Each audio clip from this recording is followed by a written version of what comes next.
بسم اللہ الرحمن الرحیم۔ السلام علیکم۔ ارطغرل سیریز کی ایک اور ایپیسوڈ کے ساتھ آپ کو آواز دوست میں خوش آمدید کہتے ہیں۔ آج کی اس ایپیسوڈ میں ہم آپ کو ارطغرل سیریز کے سیزن 1 کی 50ویں قسط کے بارے میں بتائیں گے اور بتائیں گے کہ کیسے کردوغلو سردار بننے کے لیے مختلف قسم کی چالیں چل رہا ہے، مگر ہر بار وہ بری طرح ناکام ہو رہا ہے۔ جیسا کہ پچھلی قسط میں آپ نے دیکھا کہ ارطغرل پر الپارگو حملہ کرتا ہے، لیکن گوکچی اپنی جان پر کھیل کر اس کی حفاظت کرتی ہے۔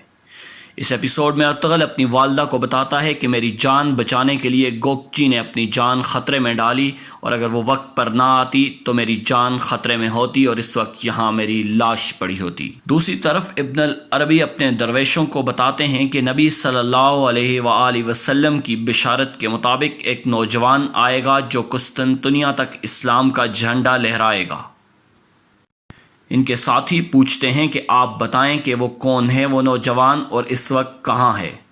ابن العربی بتاتے ہیں کہ وہ کائی قبیلے کا ارطغرل ہے، اور اللہ رب العزت اس کی اولاد میں سے ایسے صالحین پیدا کریں گے جو کہ اسلام کا جھنڈا ساری دنیا میں لہرائیں گے۔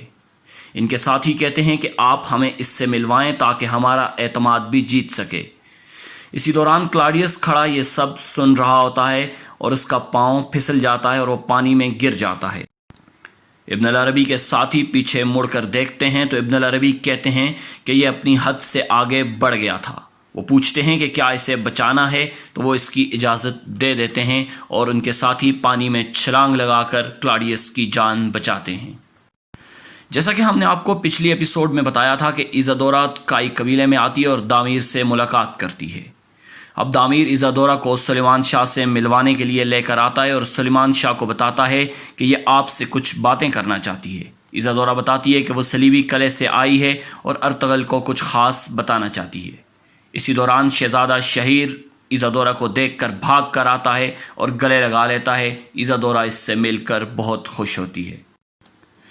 دوسری طرف گندوگدو کے سپاہی ترگت سے قصاص لینا چاہتے ہیں اور وہ کہتے ہیں حمزہ ہٹو، ہمیں اس سے بدلہ لینا ہے، مگر حمزہ کہتا ہے کہ مجھے گندوگدو بھائی نے اس کی حفاظت کے لیے یہاں متعین کیا ہے۔ اس کے ساتھی کہتے ہیں کہ اس نے ارطغرل بھائی پر خنجر چلایا اور ہمیں اس سے قصاص لینا ہوگا۔ اتنے میں گندوگدو آتا ہے، مگر یہ ارطغرل کا جانباز تھا اور ارطغرل فیصلہ کرے گا کہ اس سے قصاص کیسے لیا جائے۔ ایلچی گندوگدو کے پاس آتا ہے اور کہتا ہے کہ ہم آپ کے احسان مند ہیں اور سلطان ارطغرل اور آپ سے ملاقات کے خواہش مند ہیں۔ گندوگدو کہتا ہے کہ اللہ تعالیٰ ارطغرل کو شفا یاب کرے تو ہم ضرور سلطان سے ملنے آئیں گے۔ دوسری طرف ایزادورا سلیمان شاہ اور ارطغرل کو بتاتی ہے کہ ترگت پر بہت تشدد کیا گیا اور اسے ایک مخصوص دوا پلائی جاتی تھی۔ اگر وہ دوا نہیں پیتا تو اس کی حالت خراب ہو جاتی ہے، اور میں خداوند سے دعا کرتی ہوں کہ اس کی موت آسان ہو جائے۔ ابن العربی نے ان کے خواب میں آ کر کہا ہے کہ کائی قبیلہ کی مدد کرو، میں اپنے بابا کو وہاں سے اکیلے نہیں نکال سکتی، مگر اگر آپ حملہ کریں تو میں آپ کی مدد کر سکتی ہوں۔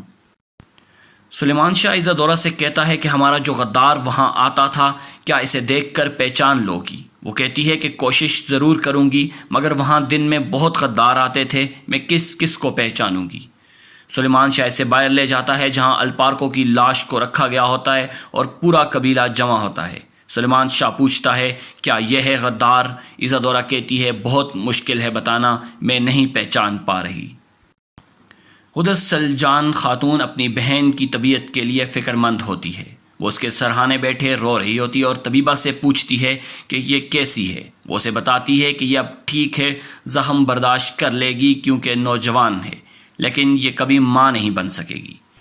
یہ سن کر سلجان خاتون غصے میں طبیبہ کو پکڑ لیتی ہے اور کہتی ہے اگر یہ بات کسی اور کو بتائی تو میں تمہارے ٹکڑے ٹکڑے کر دوں گی، اور اگر منہ بند رکھا تو اس کے بدلے اتنی دولت دوں گی کہ تم نے کبھی سوچا بھی نہیں ہوگا۔ دوسری طرف افطالیہ خطوط حاصل کرنے کے لیے کارڈینال تھامس کے مشروب میں وہ دوا ملا دیتی ہے جو اسے استاد اعظم دیتا ہے، اور خود جا کر لیٹ جاتی ہے۔ کارڈینال کہتا ہے کہ میری حالت خراب ہو رہی ہے، اور دیکھتے ہی دیکھتے سو جاتا ہے۔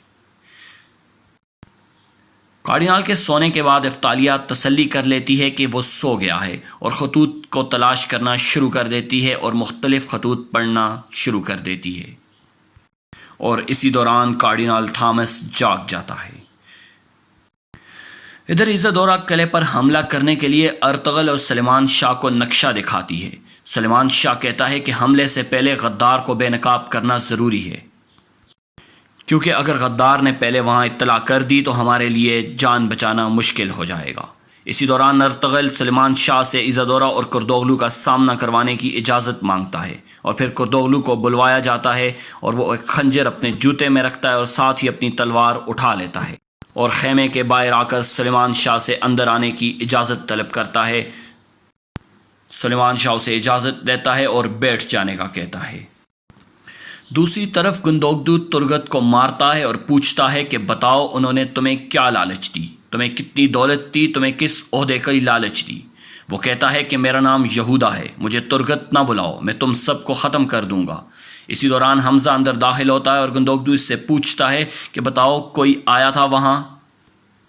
حمزہ بتاتا ہے کہ کردوغلو یا اس کا کوئی بھی ساتھی وہاں نہیں آیا۔ تو گندوگدو کہتا ہے اس کا مطلب ہے کہ کردوغلو چاچا غدار نہیں۔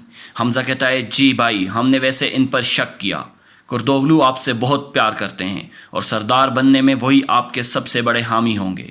گندوگدو خدا کا شکر ادا کرتا ہے کہ کردوغلو غدار نہیں۔